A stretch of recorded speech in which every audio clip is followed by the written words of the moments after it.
अस्सलामुअलैकुम। पेशे खिदमत है जिनके हंगामों से भरपूर कहानी सीरीज़ तालूत की वापसी। Next episode.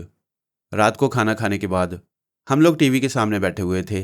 रात काफ़ी हो गई थी और अब हम सोने के लिए जाने ही वाले थे कि अचानक फ़ोन की घंटी बज उठी। मैंने रिसीवर उठाया। दूसरी तरफ से मंजूर हुसैन की आवाज़ आई, हेलो, क्या यूसुफ साहब और आरिफ साहब का मकान है? जी हाँ मंजूर हुसैन साहब, मैंने आवाज़ पहचानते हुए कहा। मैं आरिफ बात कर रहा हूँ। मैं मुआफ़ी चाहता हूँ आरिफ साहब, मंजूर हुसैन ने कहा। मेरा तो ख्याल था कि आप लोग सो चुके होंगे और मैं किसी मुलाजिम वगैरह को इतला कर दूंगा कि मैंने फ़ोन किया था। दरअसल रात इतनी ज़्यादा हो गई है कि इस वक्त किसी को फ़ोन करना एक निहायत गैर शरीफाना अमल है। अरे नहीं मंजूर हुसैन साहब, हम लोग देर से सोने के आदी हैं, मैंने हंसते हुए कहा। आपने बहुत अच्छा किया जो फ़ोन किया। यकीनन आपकी मुहिम नतीजा खेज साबित हुई होगी। 100% जनाब, मंजूर हुसैन ने खुश दिली से कहा। और आपको इतनी देर से फ़ोन करने की असल वजह यही है कि मैं अभी तक मुलज़मान के साथ उलझा हुआ था। फ़ोन पर सारी तफसीलात तो अर्ज़ नहीं कर सकता, सिर्फ इतना बता दूं कि छापे कामयाब रहे। मैं आपसे ये पूछना चाहता था कि अगर मैं सुबह को आपकी खिदमत में हाजिर हो जाऊं तो नामुनासिब तो ना होगा? हरगिज़ नहीं, बिल्कुल नहीं, मैंने जल्दी से कहा। बल्कि ऐसा कीजिए, आप कल सुबह का नाश्ता हमारे साथ कीजिए। अरे नहीं, इस तकल्लुफ़ की बात छोड़िए, मैंने मंजूर हुसैन की बात काटते हुए कहा। बस अब तय है, कल सुबह 8:30 बजे आप हमारे साथ नाश्ते में शरीक हो रहे हैं। जैसी आपकी मर्ज़ी, मंजूर हुसैन ने कहा। अच्छा तो फिर सुबह तक के लिए खुदा हाफिज़, खुदा हाफिज़, मैंने कहा और फ़ोन बंद कर दिया। तालूत को मैंने इस गुफ्तगू का बता दिया। दूसरे दिन सुबह को मंजूर हुसैन हस्बे वादा 8:30 बजे हमारे घर पहुंच गया। हम लोगों ने शकीला और जीनत खाला को बता दिया था कि वो लोग अलग नाश्ता कर लें, हमारे पास एक शख्स मेहमान आएगा। मंजूर हुसैन का चेहरा खुशी से गुलनार हो रहा था। उसने नाश्ते की मेज़ पर हमें वो सारी तफसीलात बताईं जिनकी तमाम जुज़ियात से हम वाकिफ़ थे। फिर मंजूर हुसैन ने पूछा, अच्छा आप लोग यूरोप के लिए कब रवाना हो रहे हैं? बस इंशाल्लाह अगले हफ्ते, तालूत ने जवाब दिया। मैं आप लोगों से एक गुजारिश करना चाहता हूँ, लेकिन अभी तक अपने अंदर हिम्मत पैदा नहीं कर सका कि हरफ़े मद्दुआ ज़ुबान पर लाऊं, मंजूर हुसैन ने कहा। अरे आप कमाल करते हैं मंजूर हुसैन साहब, तालूत ने कहा। भला ऐसी कौन सी बात है जिसे कहने में आपको इतना तामल है? बेधड़क होकर कहिए, आप हमारे प्यारे दोस्त और करम फरमाएं, हम हर खिदमत के लिए हाजिर हैं। दरअसल ये एक दर्दनाक कहानी है यूसुफ साहब, मंजूर हुसैन ने उदास लहजे में कहा। एक ऐसी दर्द भरी दास्तान जिसे मैं हर शख्स को सुना नहीं सकता, और इस सारे मामले में सबसे ज़्यादा अहमियत वक्त की है। आप लोग चूंकि अगले हफ्ते यूरोप जा रहे हैं, इसलिए मैंने सोचा कि आपसे तज़किरा करके देख लूँ। मुमकिन है कि आप मेरी कोई मदद कर सकें, लेकिन मुझे हौसला नहीं हो रहा कि मैं इतनी बड़ी बात कैसे कहूँ। कुछ ख्याल ना करें मंजूर हुसैन साहब, मैंने कहा। आप हमें अपना सगा भाई समझिए, और जिस तरह भाइयों को अपने राज बताए जाते हैं उसी तरह हमें भी सब कुछ बता दीजिए। बात यह है आरिफ साहब कि खुदा ने मुझे कोई बेटा अता नहीं किया। मेरी सिर्फ 2 बेटियां हैं। बड़ी बेटी इंटर साइंस में पढ़ रही है और छोटी वाली मैट्रिक में। मैं बात को इंतहाई मुख्तसर करके आप लोगों को बता देता हूँ कि डॉक्टरों की तशखीस के मुताबिक मेरी छोटी बेटी, जिसका नाम राशिदा है, मैदे के कैंसर में मुब्तला है। कराची के डॉक्टरों ने साफ साफ कह दिया है कि वो इस केस का ऑपरेशन नहीं कर सकते। अलबत्ता लंदन में यह ऑपरेशन हो सकता है। गो कि मुझे इलाज मुआवजे की काफ़ी सहूलतें हासिल हैं, लेकिन मैं बैरून मुल्क इलाज के अखराजात बर्दाश्त नहीं कर सकता। मैं इतना चाहता हूँ कि अगर आप लोगों के लिए मुमकिन हो तो राशिदा को अपने साथ ले जाइए और वहाँ लंदन में उसका ऑपरेशन करा दें। मेरे और मेरी बीवी के पास मिला जिला कोई 70,000 रुपये की नकद रकम मौजूद है, जो हमारी ज़िंदगी भर की जमाशुदा है। वो मैं आपकी खिदमत में पेश कर दूंगा। इसके अलावा गुलशन इकबाल में मेरे पास एक 600 गज़ का प्लाट है, जो मैंने आज से बरसों पहले इंतहाई मामूली कीमत पर ख़रीदा था। मैं उसको फ़रोख्त करने की कोशिश में हूँ, लेकिन अभी तक कोई ग्राहक नहीं लग सका, और मसला यह है कि राशिदा का ऑपरेशन जल्द ना कराया गया तो वो मर जाएगी। मैं प्लॉट को जल्द अज जल्द फ़रोख्त करने की कोशिश में लगा हुआ हूँ। मेरा आपसे वादा है कि इन 70,000 रुपयों के अलावा जो मैं आपकी खिदमत में पेश करूँगा, जो भी मज़ीद अखराजात होंगे, वह मैं प्लॉट की कीमतें फ़रोख्त में से आपको अदा कर दूँगा। लेकिन इसका इन्हसार प्लॉट के बिकने पर है। मसला यह है कि मैं अगर खुद या मेरी बीवी राशिदा को लेकर जाए तो हमें दुगने अखराजात बर्दाश्त करने होंगे। अगर आप ये अनायत करेंगे तो एक तो दुगने अखराजात से बच जाऊँगा, और दूसरे बस बस मंजूर साहब, तालूत ने जल्दी से उसकी बात काटते हुए कहा, इससे ज़्यादा शर्मिंदा होने की हम में सकत नहीं। इतनी मामूली सी बात कहने के लिए आप इस कदर हिचकिचा रहे थे। खुदा आपकी बेटी को नई ज़िंदगी अता करे। हम उसे ज़रूर अपने साथ ले जाएंगे और उसका ऑपरेशन अपनी निगरानी में कराएंगे। और जहाँ तक रकम और अखराजात का सवाल है, तो मंजूर हुसैन साहब, राशिदा हमारे साथ मेहमान की हैसियत से जाएगी। उसके इलाज और दीगर तमाम अखराजात के ज़िम्मेदार हम खुद होंगे। आपसे इस मामले का कोई ताल्लुक नहीं होगा। आपको ना अपनी जमा पूंजी लुटाने की ज़रूरत है और ना अपना प्लॉट फ़रोख्त करने की। बस आप राशिदा की जाने की तैयारियां मुकम्मल करा दीजिए। मेरा मतलब है वीज़ा वगैरह। अगर आपको इसमें कोई दुश्वारी हो तो मुझे बताइए, मैं सब कुछ करा लूँगा। आप क्या कह रहे हैं यूसुफ साहब? मंजूर हुसैन ने हैरत और शर्मिंदगी के मिले जुले एहसास के साथ कहा। शायद मैंने आपको अपना मसला बताकर गलती की। मुझे ऐसा नहीं करना चाहिए था। भला सोचिए तो सही, मेरी गैरत ये कब गवारा कर सकती है कि मैं सारे अखराजात का भार आप लोगों पर डाल दूं? ये नामुमकिन है। इस बात को सिरे से ही भूल जाइए। ज़िंदगी और मौत तो खुदा के हाथ में है। बेशक ज़िंदगी और मौत खुदा के हाथ में है, मैंने कहा। लेकिन खुदा ने इंसान को अपने मकदूर भर जद्दोजहद करने की भी तलकीन की है। आपने अपना मसला हमें बताकर कोई गलती नहीं की, बल्कि बिल्कुल सही सिमत में कदम उठाया है मंजूर हुसैन साहब। आपको तो पता ही कि मेरा दिल भी बड़ी गहरी चोट खाए हुए है।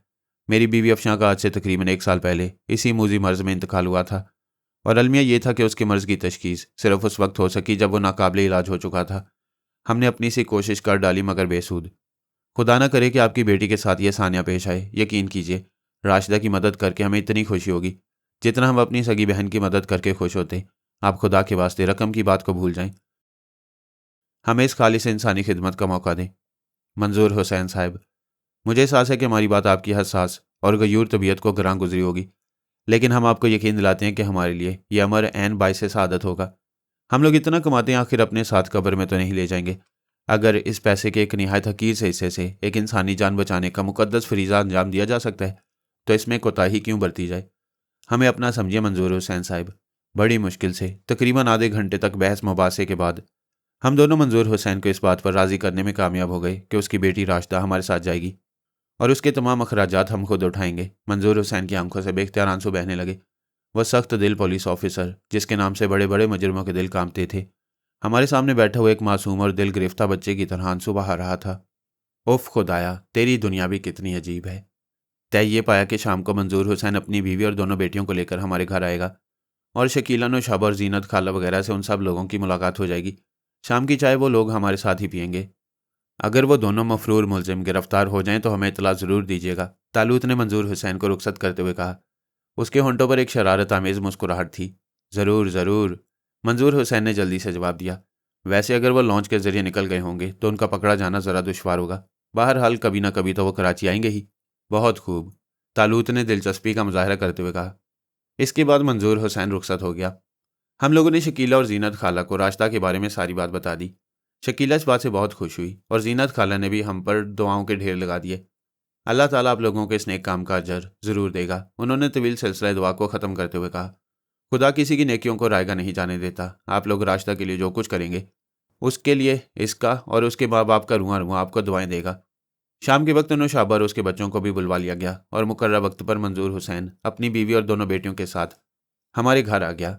हम लोगों ने शकीला, जीनत खाला और नौशाबा को सख्ती के साथ हदायत कर दी थी कि वो लोग मंजूर हुसैन, उनकी बीवी और उसकी बेटियों के सामने खर्च वगैरह का भूल कर भी कोई जिक्र न करें, और ऐसा तासुर दें कि उन्हें खर्च के बारे में कोई इल्म नहीं। सिर्फ इतना इल्म है कि राशिदा हम लोगों के साथ जाएगी और लंदन में उसका ऑपरेशन होगा। शाम के वक्त मंजूर हुसैन अपनी बीवी और दोनों बेटियों के हमरा हमारे घर आया। हम सब लोग मेहमानों के खैर मकदम के लिए पहले ही से तैयार थे। शकीला, जीनत खाला और नौशाबा ने उन लोगों की बहुत ज़्यादा उभगत की।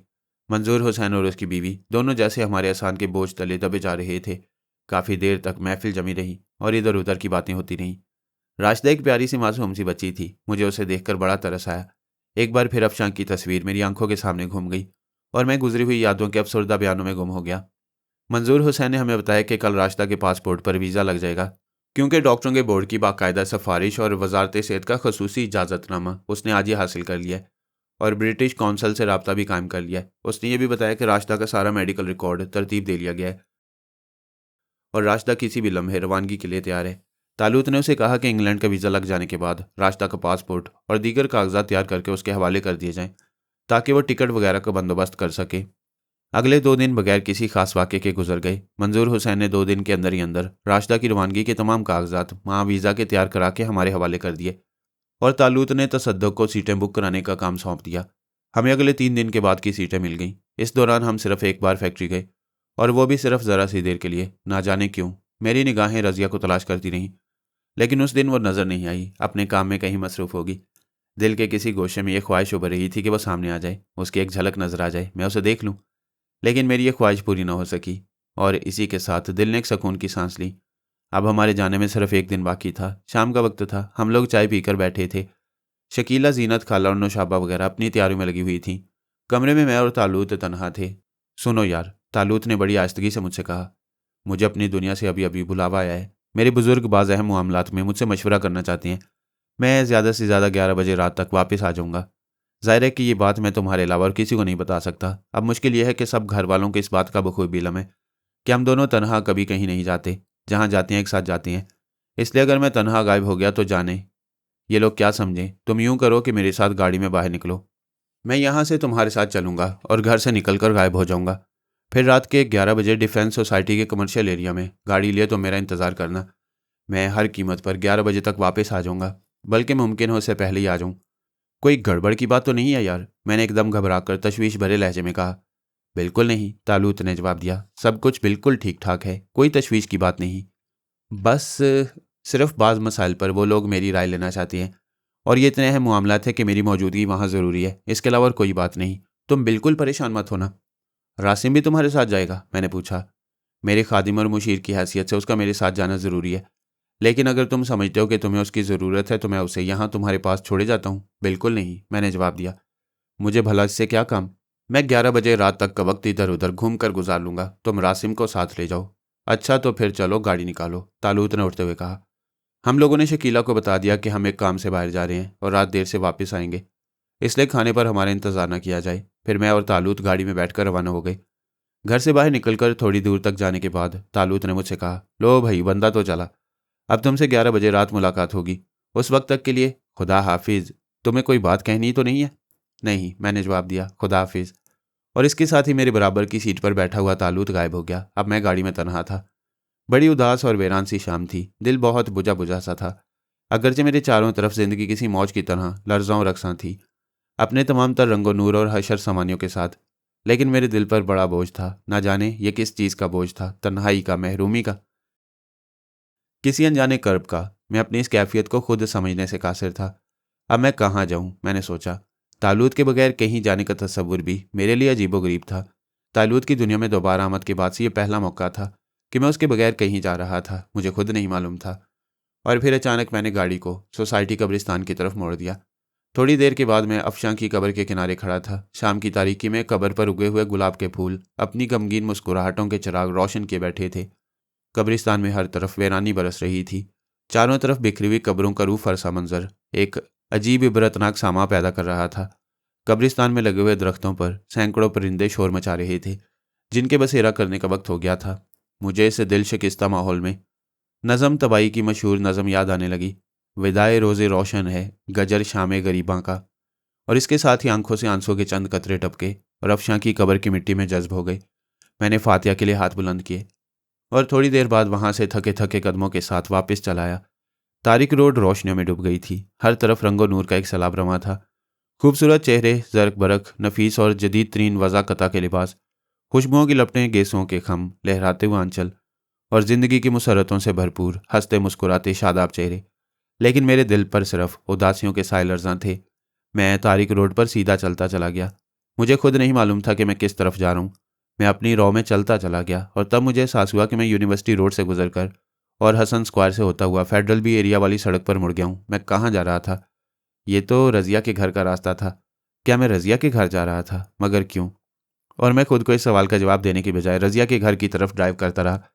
कोई अनजाना जज्बा, कोई गैर शऊरी कुव्वत, कोई नामालूम कशिश मुझे उसके घर की तरफ खींचे लिए जा रही थी। मैं नहीं चाहता था कि उसके घर जाऊं। क्यों जाऊं? और मैंने एक जगह सड़क के किनारे गाड़ी रोक दी और इंजन बंद कर दिया। मैंने अपना सर स्टीयरिंग पर टिका दिया और लंबी लंबी सांसें लेने लगा। मेरे दिल की धड़कनें बहुत तेज हो गई थीं और दिमाग में एक तूफान सा बरपा था। कुछ समझ में नहीं आ रहा था कि क्या करूं। रज़िया का दमकता हुआ चेहरा निगाहों के सामने बार बार आता था। मैं इस चेहरे को परे धकेलने की कोशिश कर रहा था, लेकिन यूं लगता था ये चेहरा मेरे सारे वजूद पर छाया जा रहा है। ये मेरी रूह की गहराइयों में उतरा जा रहा है और मेरी सारी कायनात को फूंक के दे रहा है। अचानक मेरे हाथ ने गाड़ी के स्विच की चाबी घुमा दी। इंजन स्टार्ट हो गया। मैंने क्लच दबाकर गाड़ी गियर में डाली और चल पड़ा। मैं रज़िया के घर की तरफ जा रहा था। हाँ, मुझे इस बात का एहसास था, शऊर था कि मैं रज़िया के घर की तरफ जा रहा हूँ, लेकिन एक आलमे गैर शऊरी में था। रास्ते मेरे जाने पहचाने थे, लेकिन किस वक्त के? उस वक्त के जब रज़िया हमारे इदारे में मुलाजिम नहीं थी। मैं उसे क्या बताऊंगा कि मुझे उसके घर का पता कैसे मालूम हुआ? कोई बात नहीं, मैंने अपने सवाल का जवाब खुद ही तलाश कर लिया। मैंने उसके घर का पता ड्राइवर से मालूम किया था। मैं बड़ी आसानी से ये बात कह सकता था। और फिर कुछ देर बाद मैं रज़िया के मकान की गली में मौजूद था। गाड़ी मैंने उसके दरवाजे से ज़रा हटाकर खड़ी कर दी। मैं काफ़ी देर तक लाइटें बंद करके गाड़ी के अंदर ही बैठा रहा। कुछ समझ में नहीं आ रहा था कि क्या करूं।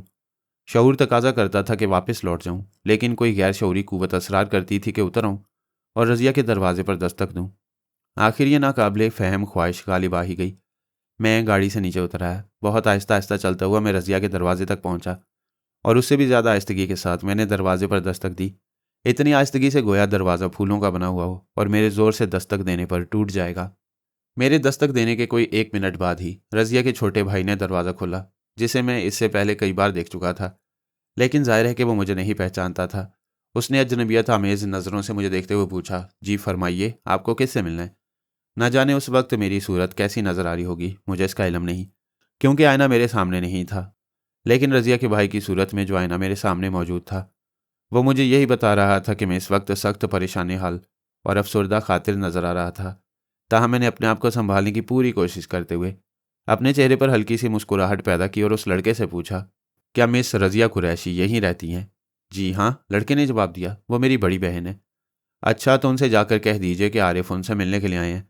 मैंने अपने नाम के अलावा अपनी कोई और शनाख्त बताने से गुरेज करते हुए कहा। लड़का अंदर चला गया और कोई 2 मिनट के बाद दोबारा वापस आया। जी, वो पूछ रही हैं कि आप कहाँ से तशरीफ़ लाए हैं और उनसे क्या काम है? लड़के ने कहा। बड़ा अजीब सा सवाल था। जाहिर है कि रज़िया मुझे नहीं पहचानी थी।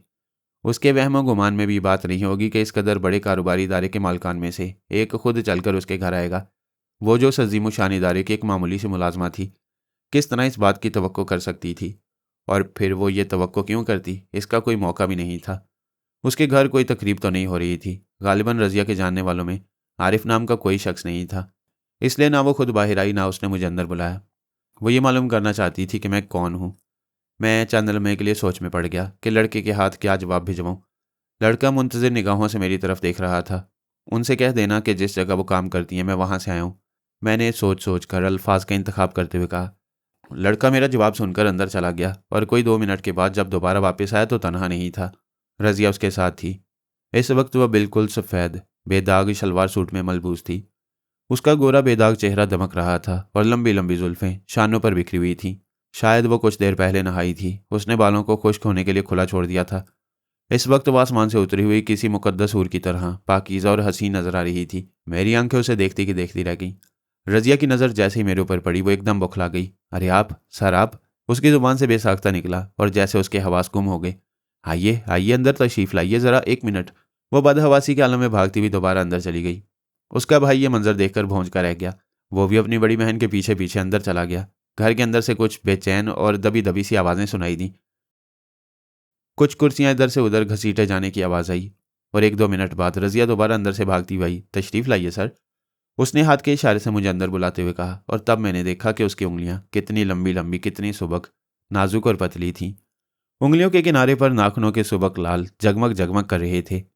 मैं सीने में एक मैशरे जहां सोज लिए हुए उस दहलीज को पार कर गया और उस ड्राइंग रूम में दाखिल हुआ जिसमें मैं इससे पहले भी मख्फी हालत में कई बार आ चुका था।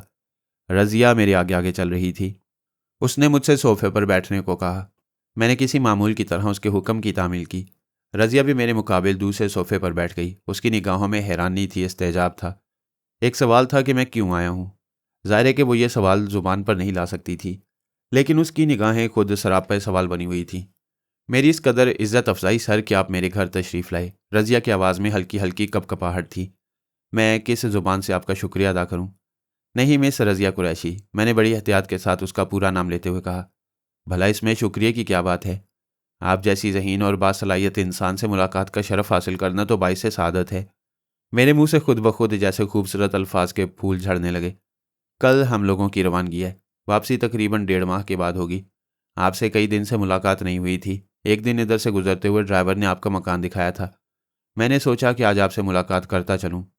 आपसे कुछ बातें भी हो जाएंगी और मैं अपना एक कर्ज भी चुकाता चलूँगा। मेरी होंठों पर हल्की सी मुस्कुराहट दौड़ गई। कर्ज? कैसा कर्ज सर? मैं समझी नहीं।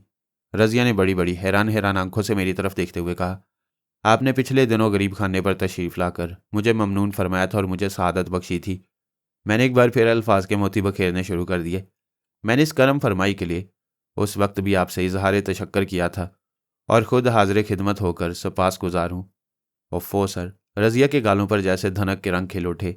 आप किस कदर खूबसूरत ज़ुबान बोलते हैं, किस कदर फसाहत है आपके लहजे में। मैंने बहुत ही कम लोगों को इतनी नफीस और शस्ता ज़ुबान बोलते सुना है।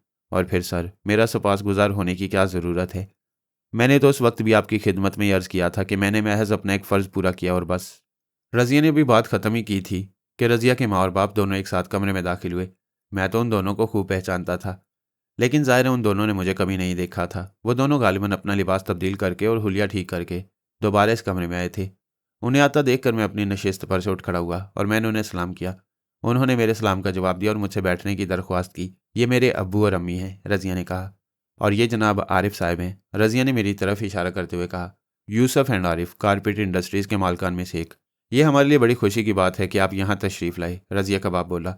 अगरचे हमारा घर तो इस काबिल नहीं है कि आप जैसे लोगों का यहाँ खैर मकदम किया जा सके, लेकिन बस यही हमारा घर है, इसे हमारी मजबूरी समझ लीजिए। आप मुझे शर्मिंदा कर रहे हैं मोहतरम, मैंने कहा। घर सिर्फ दरो दीवार का नाम नहीं होता। दरो दीवार तो जंदा में भी होते हैं, अस्पतालों में, पागल खानों में भी। लेकिन वो घर नहीं होते, घर इंसानों से होता है। और घर की अजमत घर के रहने वालों की अजमत की मरहूने मिन्नत होती है।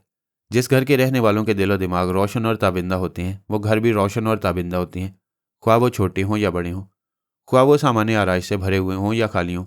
सिर्फ पत्थर और सीमेंट की बेजान दीवारें और छतें किसी कशिश का बायस नहीं होती। सुबहान अल्लाह। रज़िया के बाप की ज़ुबान से निकला, मोहतरम आरिफ साहब, मैं एक रिटायर्ड सरकारी अफसर हूँ और अपनी मुलाजमत की तवील मुद्दत के दौरान मुझे हज़ार कारोबारी लोगों से वास्ता पड़ा है, क्योंकि मैं वजारत तिजारत में मुलाजिम था। और मैं बड़ी माजरत के साथ ये अर्ज़ करना चाहूँगा कि मेरे अपने तवील मुशाहिदे और तजुर्बे के मुताबिक हमारे मुल्क के कारोबारी लोगों की अक्सरियत जाहिल, मगरूर, खुशामदी और खुदगर्ज होती है। लेकिन आप तो जैसे इल्म व फजल का दरिया हैं। आप कहीं से भी एक कारोबारी आदमी नहीं लगते। आप तो कोई मुहक्कक, कोई प्रोफेसर, कोई फ़लसफ़ी और एक आला पाए के ज़ुबानदा मालूम होती हैं। क्या कहने आपके अरफा ख्यालात के और आपकी खुश बयानी के। आपने तो वाकई जी खुश कर दिया है। ऐसी कोई बात नहीं है जनाब। मेरे लहजे में अब एतमाद बढ़ता जा रहा था। आपकी ज़हीन और लायक साहिबजादे के सामने मैं कुछ भी नहीं हूँ। ये तो अंग्रेज़ी ज़ुबान व अदब के माहिर हैं और तदरीस जैसे मुक़द्दस पेशे से इनका ताल्लुक़ रह चुका है। असल फसाहत व बलागत और ज़ोर बयान की मालिक तो ये हैं। मैं भला इनके सामने क्या बोल सकता हूँ।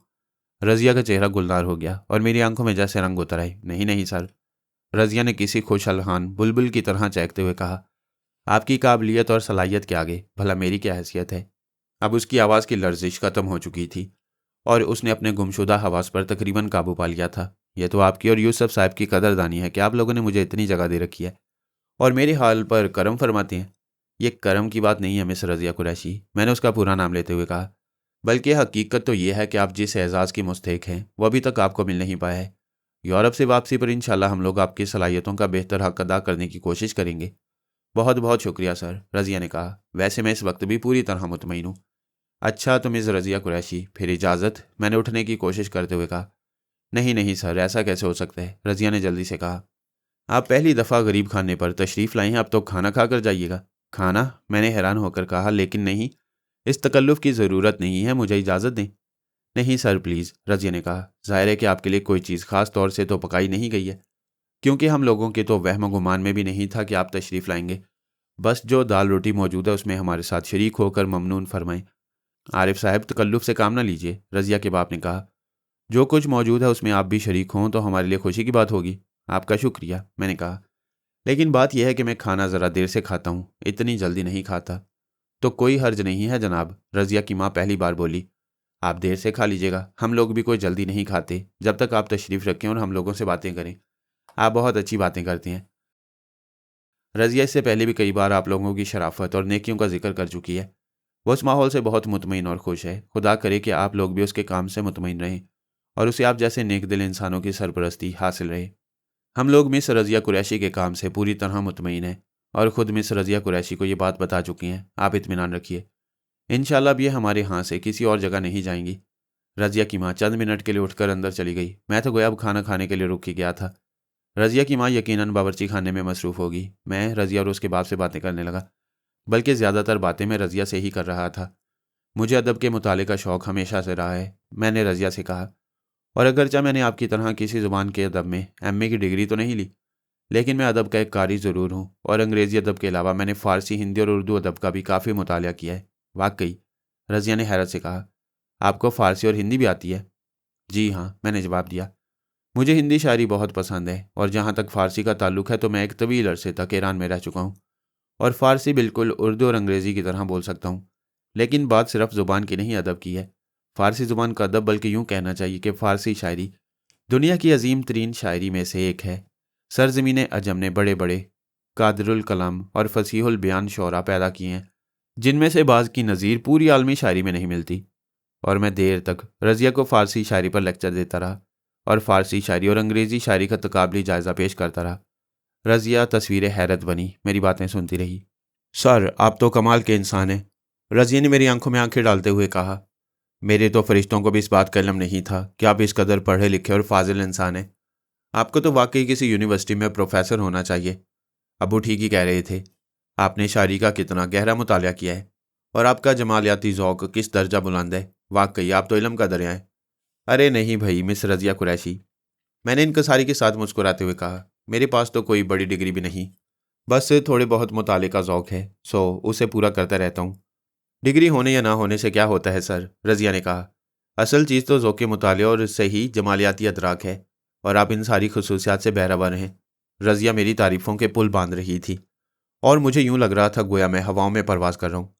रज़िया का बाप भी मेरे इल्म और फजीलत से बहुत मुतासिर हुआ और कहने लगा, आप तो किसी तरफ से भी कारोबारी आदमी नहीं मालूम होते। आप तो एक अजीबोगरीब शख्सियत हैं।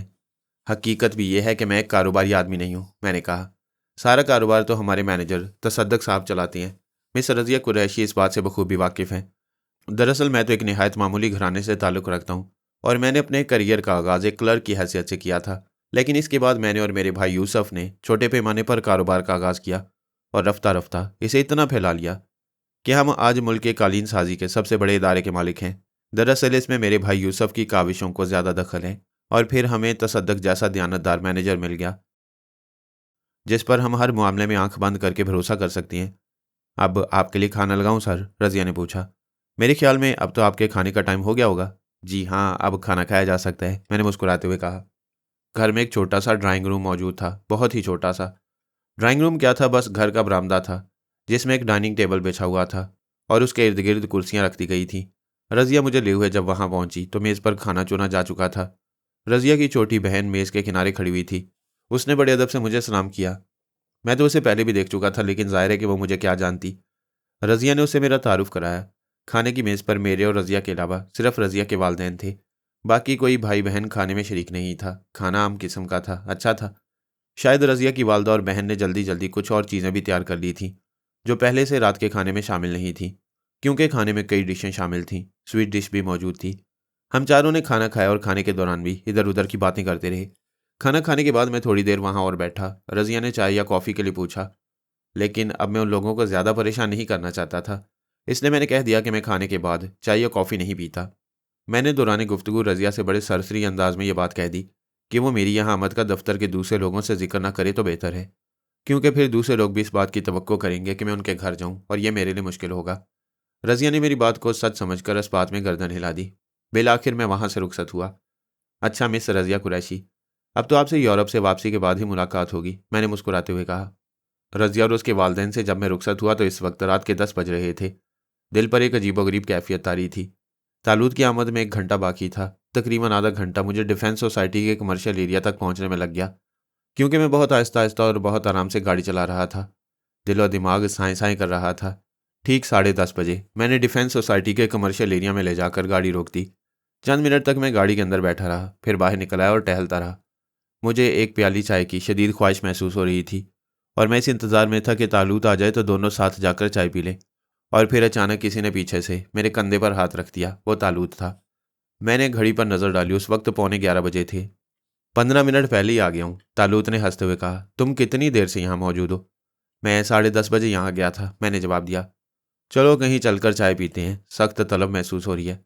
चलो, तालूत ने कहा और हम दोनों कमर्शियल एरिया नंबर 2 में एक आला दर्जे के रेस्तोरां में जा बैठे। हाँ भाई, अब सुनाओ, तुम्हारे सब मामलात ठीक ठाक हो गए? कोई अंदेशे या गड़बड़ की बात तो नहीं? मैंने पूछा। नहीं, बिल्कुल नहीं, तालूत ने जवाब दिया। मैंने तुम्हें पहले ही बता दिया था कि कोई परेशानी की बात नहीं। बस कुछ ज़रूरी अमूर के लिए मशवरा करना था और बस। मैं हस्बे वादा सही वक्त पर वापस आ गया। हाँ यार, तुम्हारे बगैर दिल नहीं लगता, मैंने उदासी से कहा। मुझे यूँ लगता है कि तुम मेरी ज़िंदगी का एक जुज़ बन गए हो। जिसके बगैर मेरी ज़िंदगी नामुकम्मल है। यही वजह है कि तुम्हारी जुदाई मुझ पर बहुत शाक गुजरती है। मुझे मालूम है, तालूत ने जज्बाती अंदाज में कहा। बिल्कुल यही हाल मेरा भी है। मुझे देखो, मैं अपनी दुनिया को छोड़कर, वहाँ के सारे ऐशो आराम को छोड़कर तुम्हारी दुनिया में रह रहा हूँ। महज इसलिए कि मुझे तुम्हारी कुर्बत और रफ़ाकत हासिल रही। और फिर मेरी दुनिया में रखा ही क्या है? असल दुनिया तो तुम इंसानों की है, फ़िक्र व अमल के लिए आज़ाद इंसानों की दुनिया। इसी दुनिया के हंगामों में तो असल मज़े हैं। और अगर यहाँ तुम्हारा साथ ना हो तो मेरे लिए अपनी दुनिया की तरह ये दुनिया भी बेरंग है। जो भी हंगामे हैं वो तुम्हारे साथ रह कर ही हैं। तुमसे अलग हटकर ज़िंदगी बिल्कुल किसी सहरा की वीरानी है। माशाअल्लाह, मैंने मुस्कुराते हुए कहा। बड़ी फसीह ज़ुबान बोलने लगे हो। जी हाँ, आप बुज़ुर्गों की सोहबत का असर है और मैं भी उसकी हंसी में शरीक हो गया। अच्छा ये बताओ कि तुम मेरे जाने के बाद क्या करते रहे? कहाँ कहाँ गए? अचानक तालूत ने यह सवाल पूछा, जिसके पूछे जाने का खौफ काफ़ी देर से मुझ पर तारी था। मैं बस कोई ख़ास जगह नहीं, मैंने रुक रुक कर अटकते हुए कहा। तुम्हारे जाने के बाद मैं थोड़ी देर के लिए कब्रिस्तान गया था। इसके बाद तारिक रोड पर काफ़ी देर तक इधर उधर घूमता रहा और बस घूम फिर कर ही वक्त गुजार दिया किसी न किसी तरह। मैंने ज़िंदगी में पहली बार तालूत से झूठ बोलते हुए कहा। मेरा दिल अंदर ही अंदर काँप रहा था। मैं एक ऐसी शदीद किस्म के एहसास जुर्म में मुब्तला था कि बयान से बाहर है। मैंने तालूत से ये बात छुपाई थी कि मैं रज़िया के घर गया था और मुझे यकीन था कि रज़िया भी दफ्तर में किसी को मेरी आमद के बारे में नहीं बताएगी। रासिम तालूत के साथ गया हुआ था, इसलिए इस बात के इम्कानात बहुत कम थे कि तालूत को फौरी तौर पर इस बात का इल्म हो सके कि मैंने वो शाम रज़िया के घर गुजारी और खाना भी वहीं खाया। इंसान के लब तो झूठ बोल जाती हैं, उसका चेहरा भी झूठ को छुपा जाता है, लेकिन आंखें आंखें बड़ी जालिम चीज़ हैं। ये इंसान के बातन की चुगली खाती हैं। नामालूम मेरी आंखों में तालूत को क्या तासुर नजर आया कि उसने अचानक मुझसे पूछा, क्या बात है? तुम कुछ परेशान परेशान से नजर आ रहे हो, क्या कोई खास बात है? नहीं, मैंने एक लंबी सांस भरकर जवाब दिया। कोई खास बात नहीं है। ना जाने क्यों दिल बहुत बुझा बुझा सा है। एक कर्ब है जो मुझे अंदर ही अंदर हलाक किए डाल रहा है। दुनिया में रहते हुए भी अपने आप को दुनिया से बहुत दूर पाता हूँ। मैं तुम्हारे इस कर्ब को बहुत अच्छी तरह समझता हूँ, तालूत ने जवाब दिया। उसे क्या मालूम था कि मैं कर्ब के जिस दोराहे पर खड़ा हूँ वो मेरे लिए कितना बड़ा अजाब बन गया है। लेकिन देखो ना, मशीत यज़दी के आगे हम सब लोग बेबस हैं। अफशां के लिए हमने सब कुछ किया, लेकिन उसका वक्त आ चुका था। कोई तदबीर कारगर नहीं हुई और वो दुनिया से सुधार गई। अब वो कभी वापस नहीं आ सकती, कभी नहीं। उसे भूल जाओ मेरी जान। अब तो उसे रुखसत हुए 1 साल भी हो चुका। मैं अपने अंदर इतनी हिम्मत नहीं पाता कि तुमसे वो बात कह सकूं जो मैं एक अरसे से कहना चाहता हूँ। मुझे डर है कि मैं तुम्हारे एहसासात को ठेस ना पहुंचा बैठूं। नहीं नहीं, कहो तुम क्या कहना चाहते हो? मैंने चौंक कर कहा। मैं ये कहना चाहता हूँ कि तुम दूसरी शादी कर लो। खुदा तुम्हारी उम्र दराज करे। अभी तुम्हें एक लंबे अरसे तक जिंदा रहना है। तन्हाई का जहर इंसान को अंदर ही अंदर डस कर उसे खोखला कर देता है। अपनी इस तन्हाई के लिए कोई मुनस तलाश कर लो। तन्हाई के लिए मुनस? मैंने फीकी हंसी हंसते हुए कहा। मैं किसी मुनस जहाँ को कहाँ तलाश करूँ? मेरे दर्द का मदावा शायद किसी के पास नहीं है। सिर्फ तुम्हारे हाँ कहने की देर है। शकीला, जीनत खाला और नौशाबा सारे शहर की खाक छान डालेंगी और तुम्हारे लिए कोई ऐसा गोहरे आबदार तलाश करके लाएंगी कि उसकी चमक से तुम्हारी आंखें खीरा हो जाएंगी। मेरा ख्याल है कि फ़िलहाल इस मौजू को हम भूल जाएं। मेरा दिल अंदर ही अंदर कांप उठा। तालूत ने ऐसी बात कह दी थी जिसने मेरे पूरे वजूद को लर्जा कर रख दिया। मेरे हाथ में मौजूद चाय की प्याली आहिस्ता आहिस्ता कपकपाने लगी और मैंने उसे जल्दी से तश्तरी में वापस रख दिया। तालूत ने मेरी इस कैफियत को गौर से देखा और बोला, मुझे अफसोस है कि मेरे अल्फाज से तुम्हें तकलीफ पहुंची, लेकिन वक्त ज़ख्मों के लिए सबसे बड़ा मरहम होता है। मुझे उम्मीद ही नहीं बल्कि यकीन है कि तुम एक न एक दिन इस बात के लिए तैयार हो जाओगे। खैर फिलहाल इस बात को छोड़ो और हाँ, ये बताओ कि तुमने खाना भी खाया या नहीं? मैं खाना खा चुका हूँ, मैंने आहिस्ता से कहा। लेकिन ये नहीं बताया कि मैंने खाना कहाँ से खाया। तालूत ने भी नहीं पूछा। ज़ाहिर है उसने यही समझा होगा कि मैंने किसी होटल में खाना खाया है। एहसास जुर्म एक बार फिर मुझ पर हावी हो गया। हमने खामोशी से चाय का बिल अदा किया और इसके बाद घर की तरफ रवाना हो गए। घर में बड़ी चहल पहल थी। नौशाबा, क्यूम और उनके दोनों बच्चे भी मौजूद थे। सब लोग जाग रहे थे और कल की तैयारियां ज़ोरों शोर से जारी थीं। नौशाबा और उसके दोनों बच्चे बहुत ही खुश थे। उन्हें ज़िंदगी में पहली बार मुल्क से बाहर जाने का मौका मिल रहा था। क्यूम भी काफ़ी खुश और ममनून नज़र आ रहा था। इस असना में तसद्दक भी आन पहुंचा। शकीला ने उसे कुछ चीज़ें लाने के लिए भेजा था। कोई 1 बजे रात तक वो लोग जागते रहे। इस दौरान चाय के भी 2 दौर चले। जीनत खाला शकीला को बार बार इस बात का एहसास दिला रही थी कि वो घर की तरफ से बिल्कुल बेफिक्र है और किसी किस्म की फिक्र न करे। यहाँ सब कुछ ठीक ठाक रहेगा। अरे जीनत खाला, आप तो मुझे कुछ ज़्यादा ही परेशान नजर आ रही हैं, तसद्दक ने हंसते हुए कहा। शकीला बीबी तो बिल्कुल परेशान नहीं, लेकिन आप ये बात बार बार कहकर उन्हें परेशानी का एहसास दिला रही हैं। आखिर मैं भी मौजूद हूँ, क्यूम भाई मौजूद हैं, फिक्र की क्या बात है? लो भला, मैं क्यों परेशान होने लगी? जीनत खाला ने खफकी के से अंदाज में कहा। मैं तो शकीला बीबी को सिर्फ दिलासा दे रही थी। कोई 1:30 बजे के करीब तसद्दक वापस आ गया। सब तैयारियां मुकम्मल हो चुकी थीं। कल रात को 11 बजे हमारी फ़्लाइट थी। मंजूर हुसैन के साथ ये प्रोग्राम तय पाया कि वो अपनी बेटी को लेकर 10 बजे तक सीधे एयरपोर्ट पहुंच जाएं। वो दिन भी हम लोगों ने मसरूफियात में गुजारा। तसद्दक ने उस दिन घर के कई चक्कर लगाए और आखिरी रवानगी के इंतजामात को आखिरी शक्ल दी। मैंने किताबों का एक अच्छा खासा ज़खीरा अपने साथ लिया। रात को 9 बजे के करीब हमारा कारवां एयरपोर्ट की तरफ रवाना हुआ। जीनत खाला और कुयूम घर पर ही रहे। तसद्दक हमारे साथ था। इंटरनेशनल लाउंज में पहुंचते ही हमें मंजूर हुसैन अपनी बीवी और दोनों बेटियों के साथ नजर आया। वो लोग अभी अभी गाड़ी से उतरे थे। मंजूर हुसैन और उसकी बीवी दोनों के चेहरे गहरे हज़्नो मलाल के आसार लिए हुए थे। बड़ी बेटी की आंखों में तो बाकायदा आंसू थे, लेकिन राशिदा पत्थर के तराशीदा किसी बुत की मानिंद खामोश और साकित थी। उसका चेहरा हर किस्म के तासरात से आरी और बिल्कुल खाली खाली नजर आ रहा था। उसे मालूम था कि वो जिंदगी और मौत के दोराहे पर खड़ी है। यह भी हो सकता है कि वो जिंदा वापस आए, और यह भी हो सकता है कि उसका जस्दे खाकी किसी लकड़ी के बॉक्स में बंद करके लाया जाए। मंजूर हुसैन इस वक्त अपनी वर्दी में था और उसके साथ एक इंस्पेक्टर भी था। उसने तसद्दक के लिए पहले ही अंदर दाखिल होने का पास बनवा लिया था। गो कि इसकी कोई खास ज़रूरत नहीं थी और हमने उसे मना भी किया था।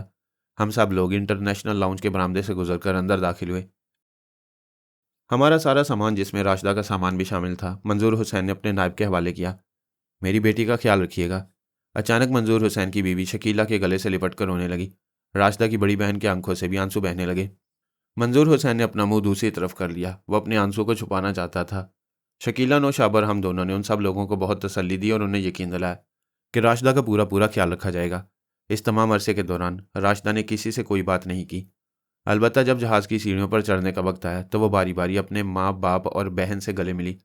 और फिर वो मासूम सी लड़की, जिसके दिल में उमड़ने वाले आंसुओं का समंदर न जाने कब से किनारों से फूट कर निकलने के लिए बेताब था, सावन भादों की तरह फूट फूट कर रोने लगी। उसने अपनी माँ, अपने बाप और अपनी बहन के रुखसारों और पेशानियों के बेहिसाब बोसे ले डाले। उसने अपनी लरसती हुई नर्म और नाजुक उंगलियों से उनके चेहरे को छुआ, उनकी आंखों को छुआ, उनके बालों को छुआ।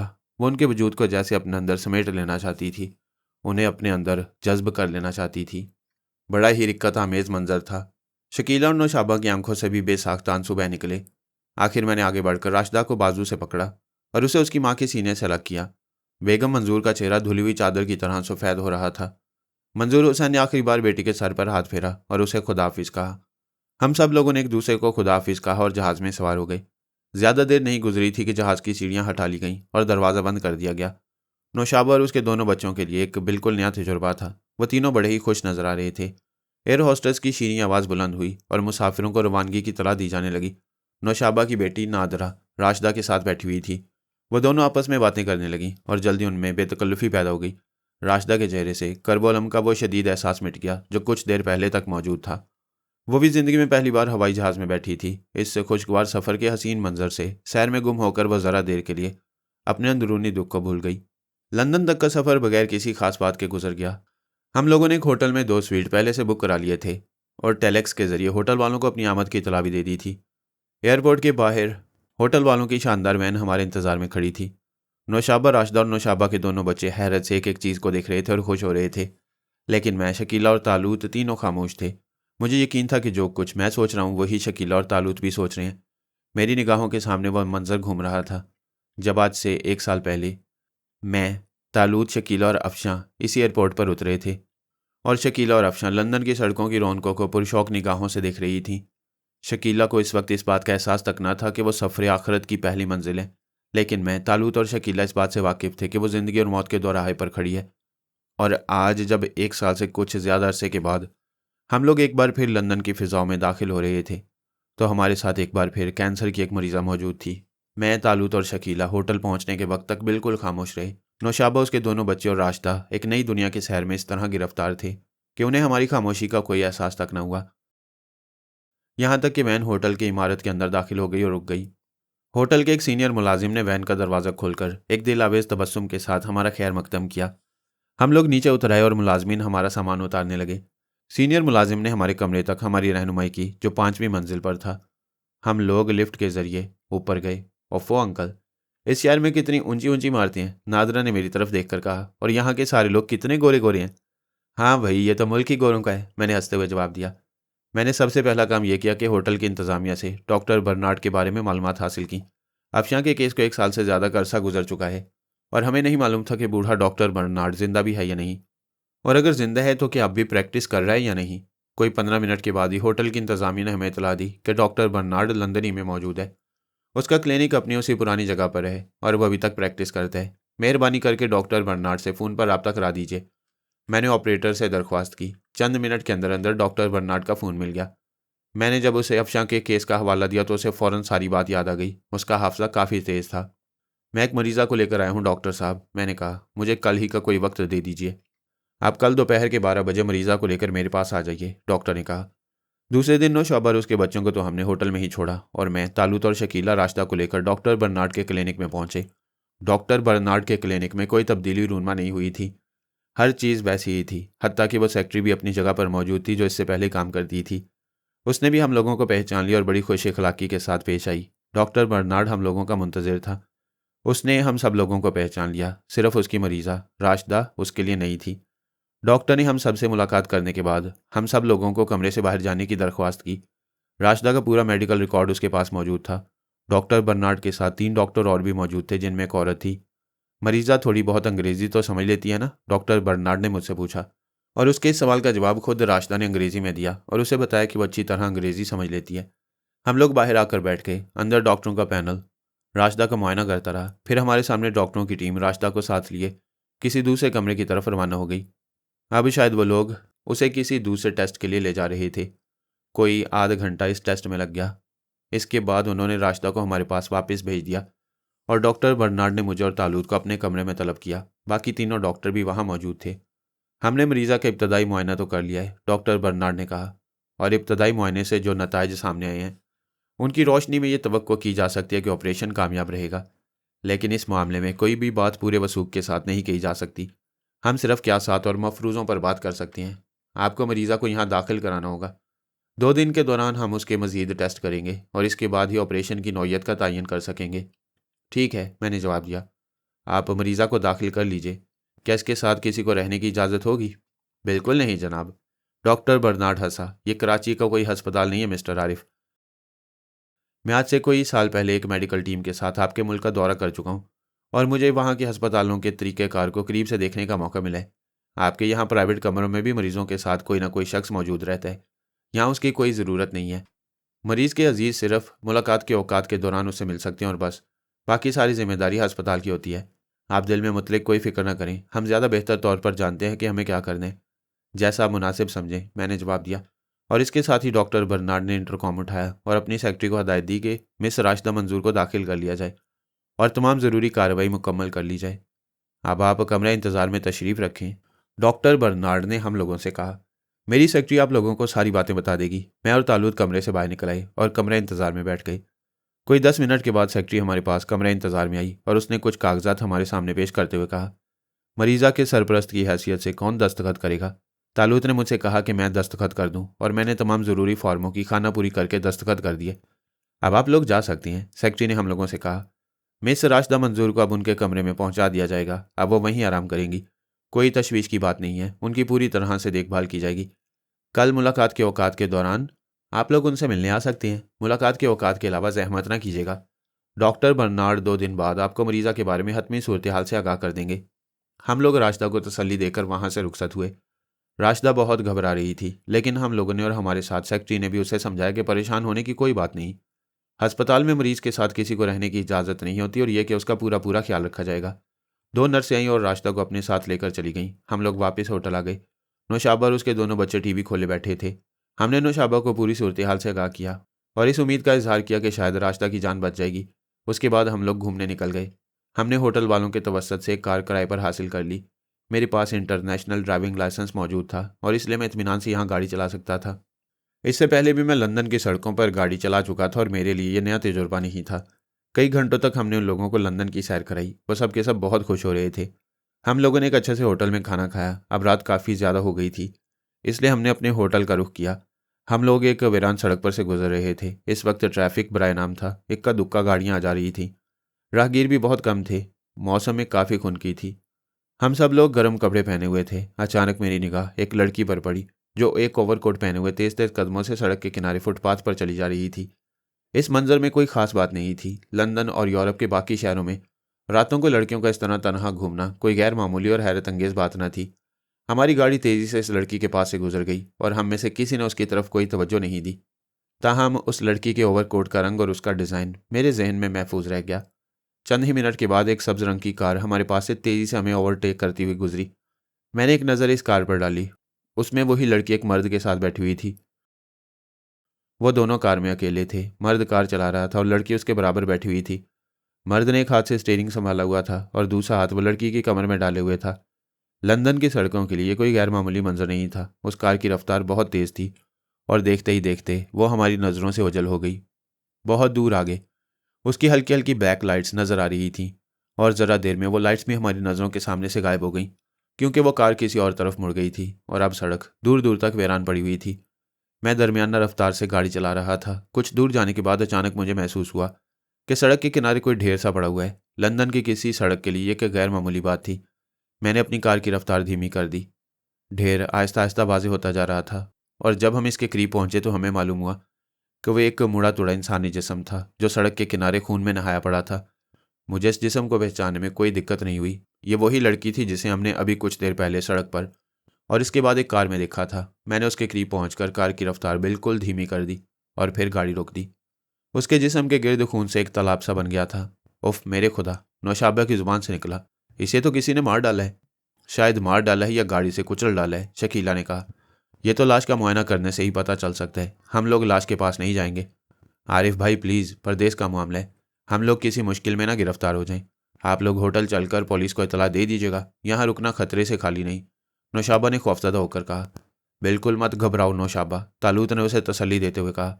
जब तक हम दोनों मौजूद हैं तुम्हें घबराने की ज़रूरत नहीं। तुम ऐसा करो आरिफ, होटल अब यहाँ से ज़्यादा दूर नहीं। तुम इन लोगों को जल्दी से होटल में छोड़ाओ, तब तक मैं यहाँ ठहरता हूँ। न जाने बेचारी कौन है।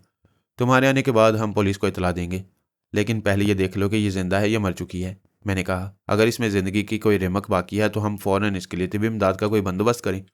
हाँ, ये तो तुम ठीक कहते हो, तालूत ने कहा और हम दोनों ने उसकी नब्ज़ें टटोलीं। वह मर चुकी थी।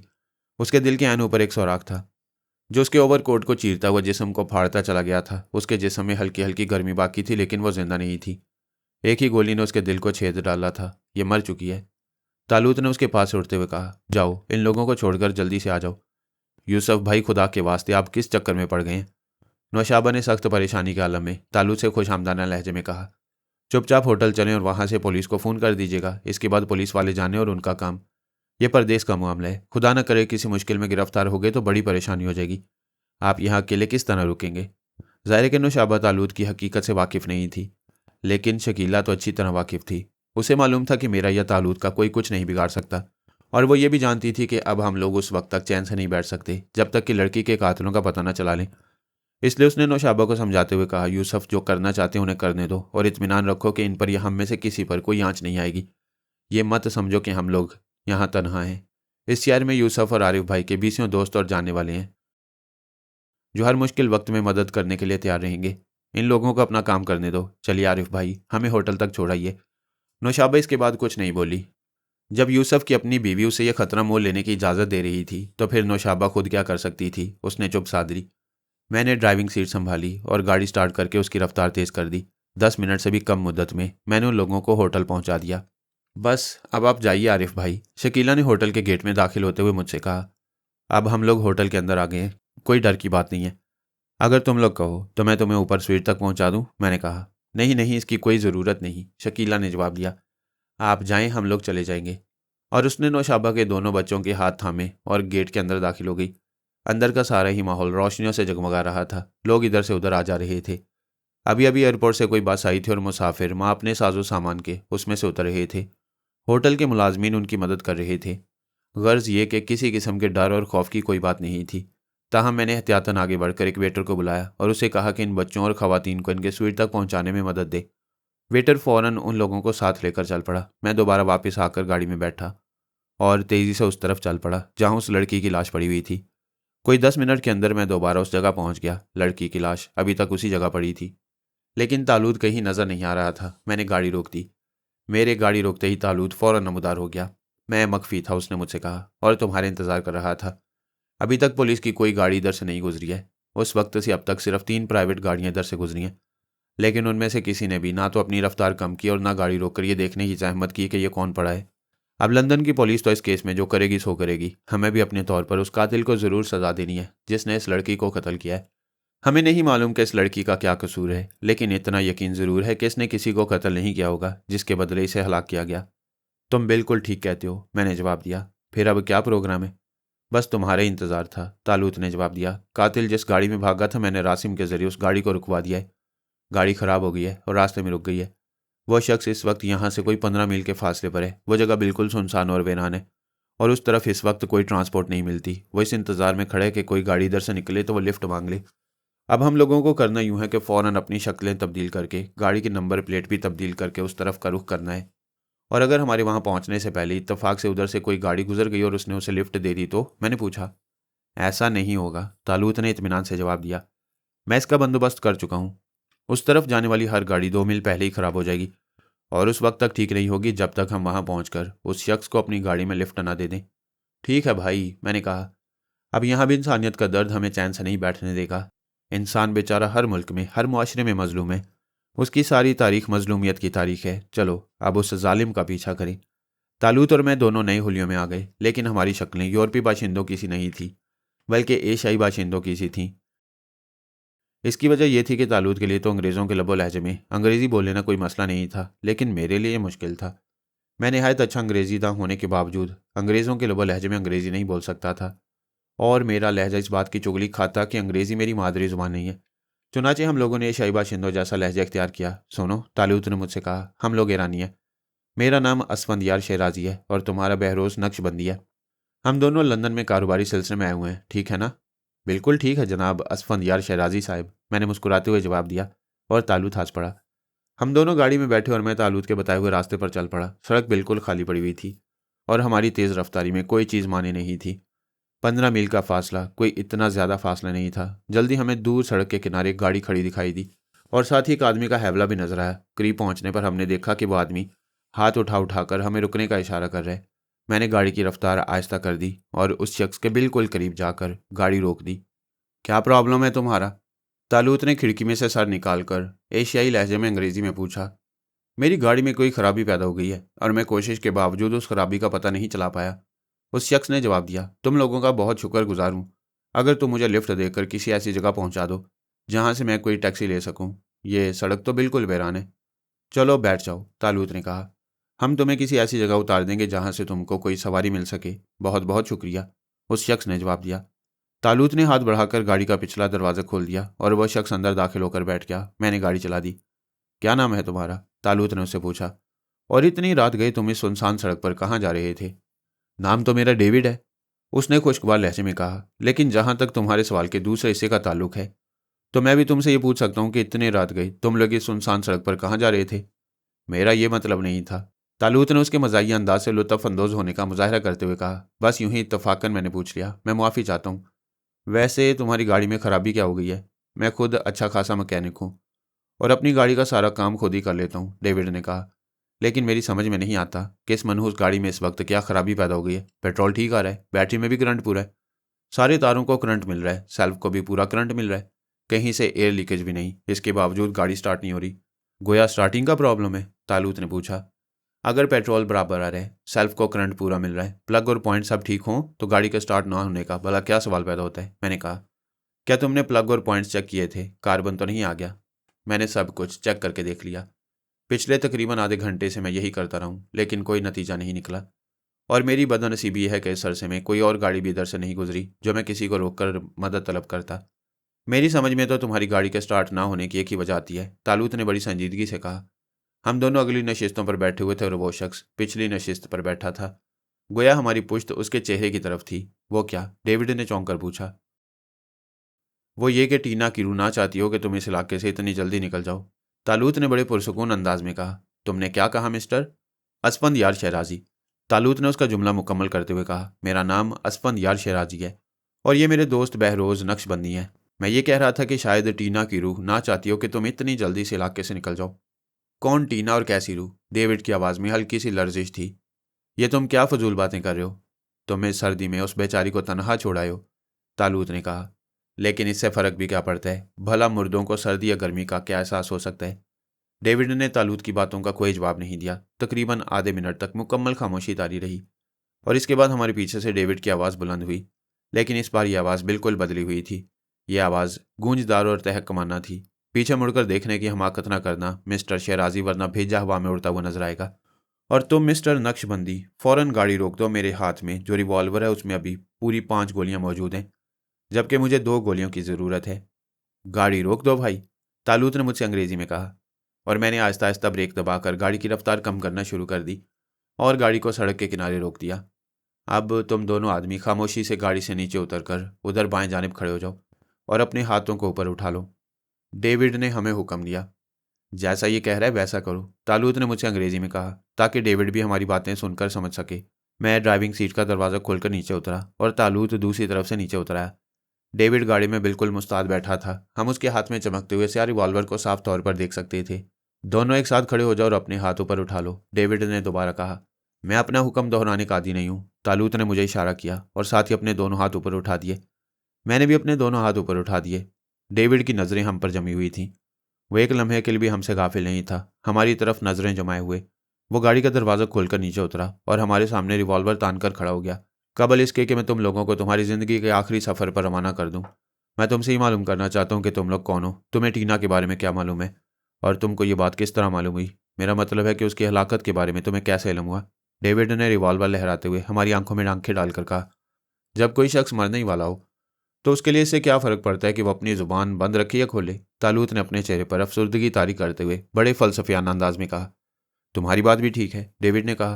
किसी मरने वाले इंसान को इस बात पर मजबूर नहीं किया जा सकता कि वो अपनी ज़ुबान खोले, लेकिन बहरहाल अगर तुम मेरे सामने अपनी ज़ुबान नहीं खोल सकते तो इसके बाद तुम किसी और के सामने भी अपनी ज़ुबान नहीं खोल सकोगे।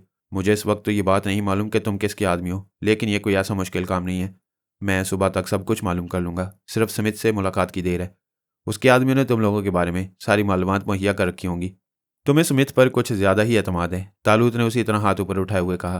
क्या तुम इस बात का यकीन है कि स्मिथ दिलो जान से तुम्हारा दोस्त है? तुम स्मिथ को किस तरह जानते हो? डेविड एकदम चौंका, लेकिन इस दौरान एक लम्हे के लिए भी उसकी नज़रें हम लोगों की जानिब से नहीं हटी और न ही उसके रिवॉल्वर का रुख तब्दील हुआ।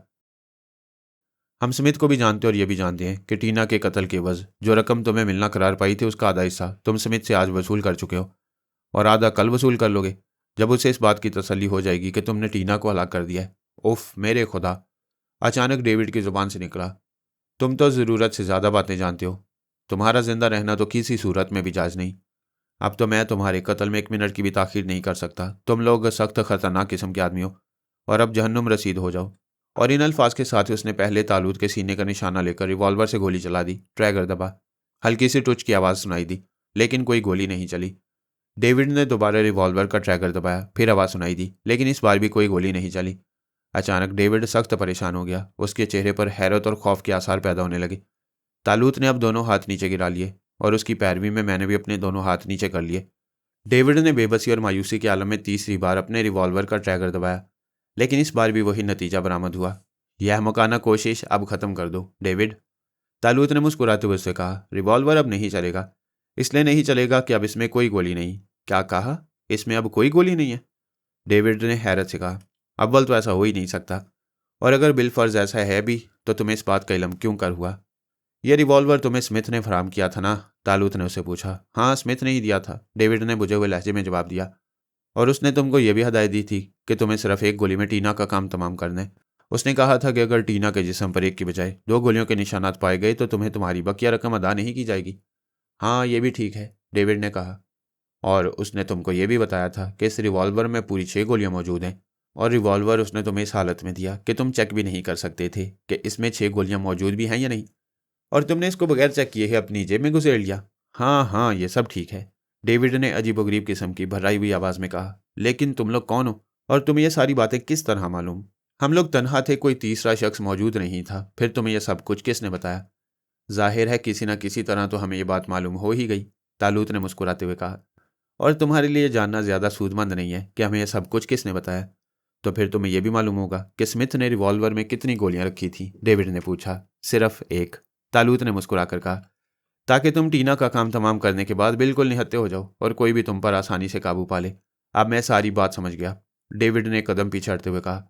स्मिथ ने मुझे डबल क्रॉस करने की कोशिश की है। एक तो उसने मेरे जरिए से टीना को हलाक करा दिया, और अब उसने तुम दोनों को मेरे पीछे लगा दिया। तुम लोग ज़रूर स्मिथ के आदमी और तुम्हारा मकसद मुझे हलाक करना है, लेकिन मैं इतनी आसानी से शिकस्त खाने वाला आदमी नहीं हूँ।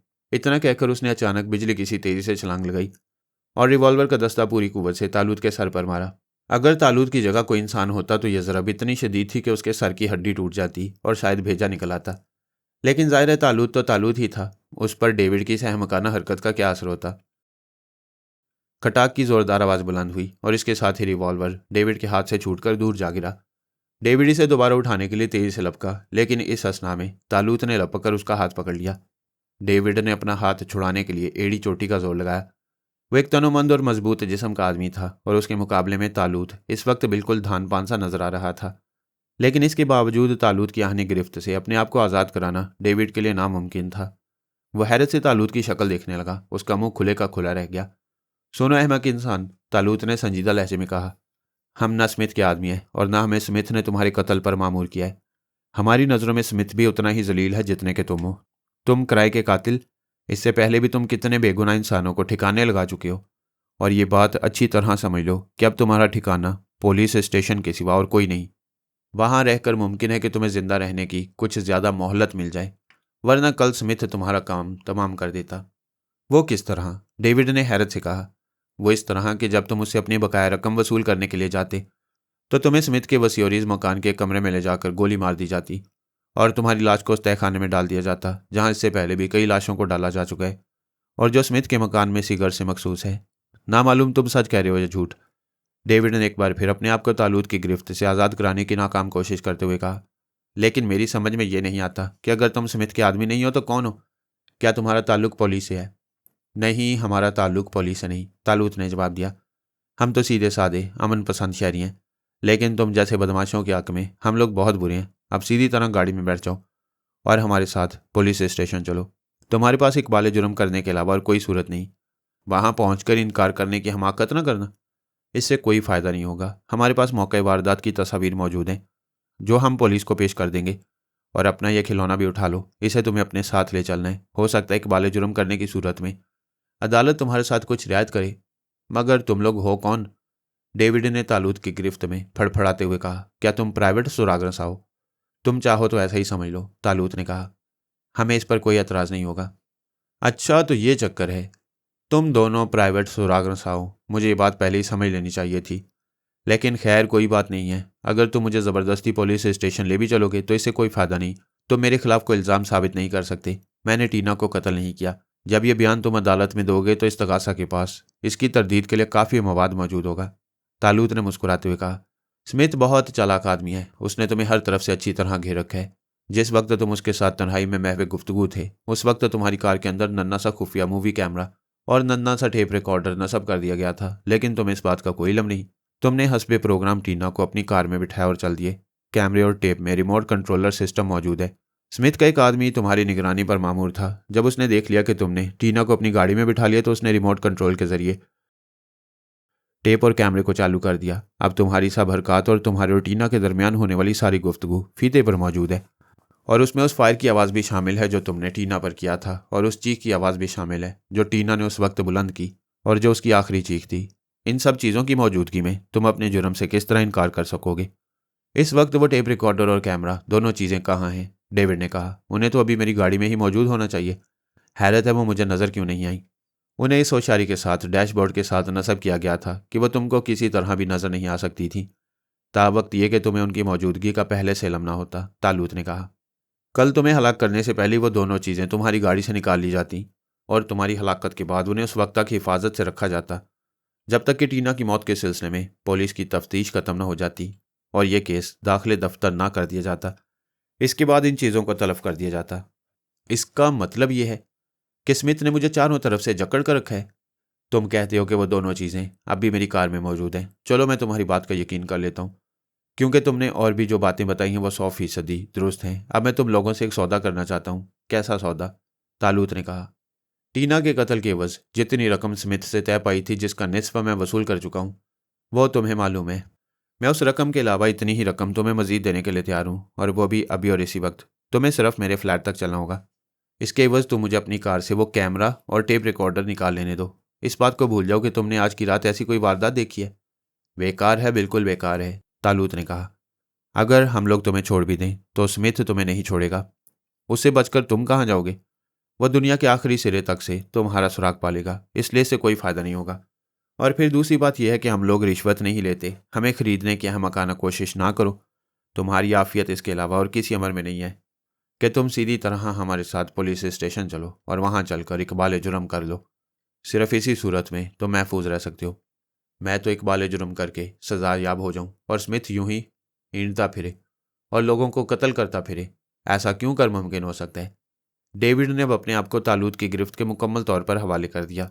तुम स्मिथ की फिक्र मत करो, तालूत ने जवाब दिया। उसे उसके हाल पर छोड़ दो और इस बात का इत्मीनान रखो कि हर मुजरिम एक न एक दिन कैफे किरदार तक ज़रूर पहुंच जाता है। तुम अब पुलिस स्टेशन पहुंचने के लिए तैयार हो जाओ। मैं समझता हूं कि मेरे लिए अब इसके अलावा कोई चारा नहीं है कि मैं अपनी किस्मत के लिखे को कबूल कर लूं। डेविड के लहजे में एकदम अफसुर्दगी आ गई। तुम लोग ना जाने कौन हो और किस मिट्टी के बने हुए हो। तुम्हारे नाजुक से हाथ में ना जाने कौन सी आहन और फौलाद की सख्ती है कि मैं अपने जिस्म की सारी कुव्वतों के इस्तेमाल के बावजूद खुद को तुम्हारी गिरफ्त से आज़ाद नहीं करा पा रहा। मैं तुम्हारी शख्सियत के राज को समझने से कासिर हूँ। मुझे मालूम है कि अगर मैं जाना नहीं चाहूँगा तो तुम लोग मुझे ज़बरदस्ती ले जाओगे। बिल्कुल यही होगा, तालूत ने जवाब दिया। अगर तुम खुद से आमादा नहीं होगे तो हम तुम्हें आमादा करने का तरीका भी जानते हैं, इसलिए बेहतर है कि हमारे साथ ताउन करो। और जहाँ तक हमारी ताकत का ताल्लुक है तो हम एशियाई बाशिंदे हैं, खुली धूप और खुली फिजाओं के रहने वाले और जड़ी बूटियों से अपनी सेहत बनाने वाले। हमारे जिस्मों को अल्कोहल के बेतहाशा इस्तेमाल ने खोखला नहीं कर दिया है। तुम जैसे 4 आदमी और भी आ जाएं तो हम दोनों उसके लिए काफ़ी हैं। चलो। और इसके साथ ही तालूत ने डेविड का हाथ पकड़कर उसे घसीटा। डेविड किसी बेजान और हल्के फुल्के तिनके की तरह घसीटता चलाया। तालूत ने मुझसे उर्दू में कहा कि हाथ में रुमाल लेकर डेविड का रिवॉल्वर ज़मीन पर से उठा लूँ। मैंने उसकी हदायत पर अमल किया। तालूत ने गाड़ी का पिछला दरवाज़ा खोलकर डेविड को उसके अंदर धकेल दिया और दरवाज़ा बंद कर दिया। हम दोनों अगली सीटों पर बैठ गए और मैंने गाड़ी स्टार्ट कर दी।